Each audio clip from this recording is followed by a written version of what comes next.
So what made you come on board? Alimony's an ugly thing. It was really a long time coming. Tim Krig and I have known each other a long time, and we worked together we were both on the Universal lot when he was doing Crossing Jordan and Heroes, and I was doing Battlestar and Caprica.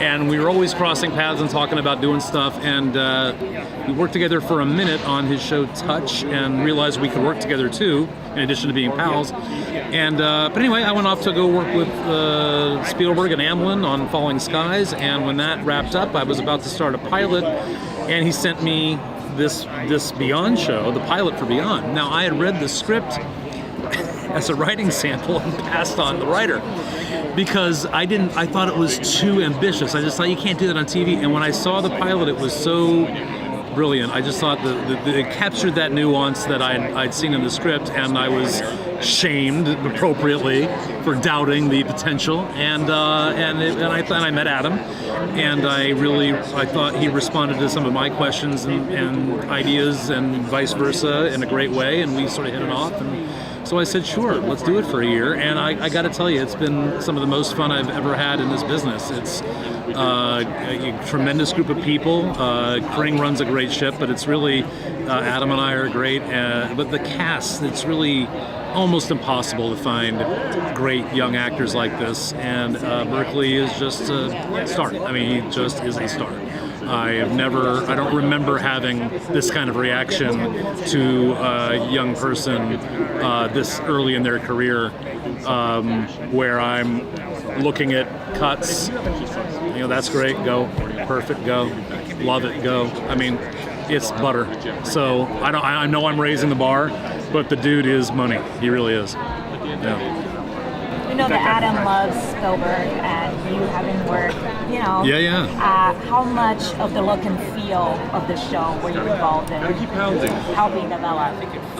Well, quite a bit, because the concept took a bit of a turn as we continued the series. One of the things Adam and I agreed on very early on was, this isn't going to be Witch Mountain. We're not going to be, kid with powers, evil government wants everyone's seen that. So what is it then? And that's where the conversations became very interesting, and where a lot of the, as I say, sort of game-changing approaches to visual effects we'd perfected on Battlestar and those shows, I'd been looking for another place to apply them, and this became a rare opportunity for that. But I think the most primarily perhaps was taking that Spielberg ideal that latchkey kids kind of with their own communities, and parents are an irritant, and just sort of they're banding together.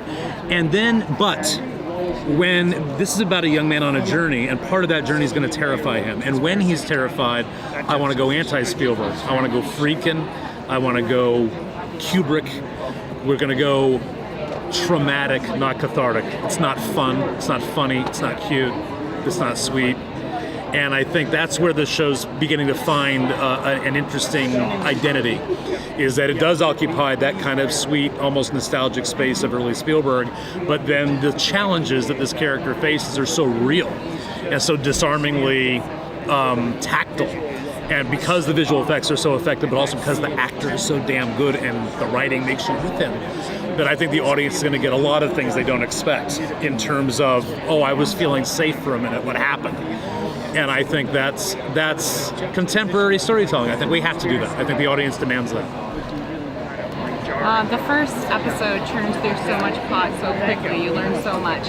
Is that a pace that continues throughout the season, or would you say that there's ebbs and flows? Well, I think Adam wrote the pilot on spec, meaning there was not a buyer for it necessarily. And I've certainly been in situations in this industry where if you're pitching a pilot to a cable network, you may get through your pitch and then tell them what the season's going to be, and they'll go, we love it, we'll buy it, but that pilot story you told us, we just want that for the whole season.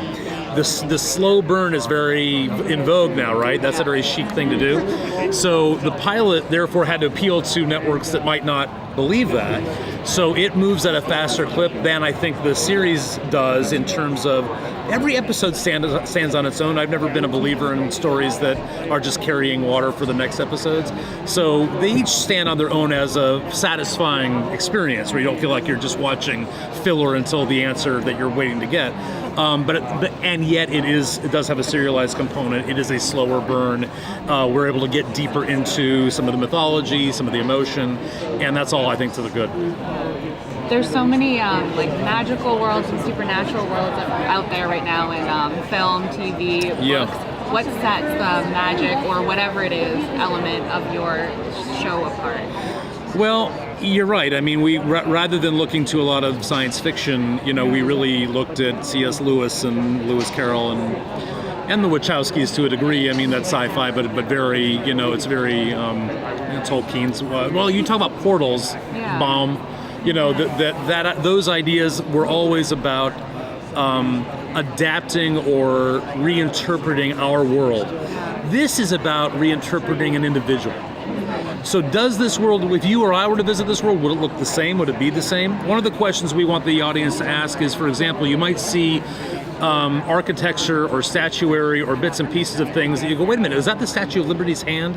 Wait a minute, are those the pyramids? And then you have to ask yourself, well, did those come from us or did we come from that? Did somebody see that handle on the torch being held by a hand and somehow unconsciously draw that in when he was designing the Statue of Liberty? That's sort of fun stuff to ask. Where do we come from in that in and out sense? What are the building blocks that make up our perspectives, our opinions, our personalities, our lusts, or the things we abhor? And in a way, part of what makes it unique is that it's coming from his perspective. So, he doesn't experience being bullied by the bad kids at school, but he does experience being terrified by something much worse than a bully, and that's sort of his version of being bullied at school and how does he overcome that. Hearing you answer that question it makes me think of religion so much, and obviously it's a huge theme in Battlestar, Galactica, and Caprica. And even in the first episode of Beyond, there's this moment where his family seemingly became much more religious during his time. Is that something that is a theme in Beyond, or is it not explored explicitly, I guess? It is deliberate, because I'll tell you why. Our show takes place in Kansas. It's not in one of the big coastal cities. And people go to church. People go to church more than people realize people go to church. And I think people turn to their religions during crises like this, not because they're weak or they are looking for a panacea. It's because it's a support group. And it's people who are there for you. And in our show, that becomes a double-edged sword. And I think we're going to have some fun with that. But we treat it, I think, in a very honest and genuine way. I mean, young people go to church and they don't do it cynically. Not all of them anyway. And I like that that's a part of the show. Last question. Are you involved at all in putting together a writer's room? What is going on, Comic Book Nation, Dallas Jackson? No, that was my job, for better or worse, God help us. And we were able to bring a couple guys back from Battlestar. Adam had a buddy who he had worked with before. We hired a couple of fresh voices, and again, like with the cast, just got kind of stupidly lucky. We got a couple of folks who just, you'd read it and go off to wardrobe, just really great. We got some really great writers on the show. And in a similar way, carrying the, doing visual effects is like any other craft. You can't just throw your show to a visual effects house and say, send me it back when it's got all the big shiny finished. You got to find that matte painter, you got to find that animator, you got to find that graphics guy, and it's like casting is like your writer's room is like anything else. So I think in tandem we really have handpicked every person involved in the visual or creative arts that are going to represent what you see on the screen, and that's what makes the big difference. Because you can certainly find shows with a lot more money than we've got, and they don't look a fraction as good, and it's because of those people. Okay. Thank you. Thanks, guys.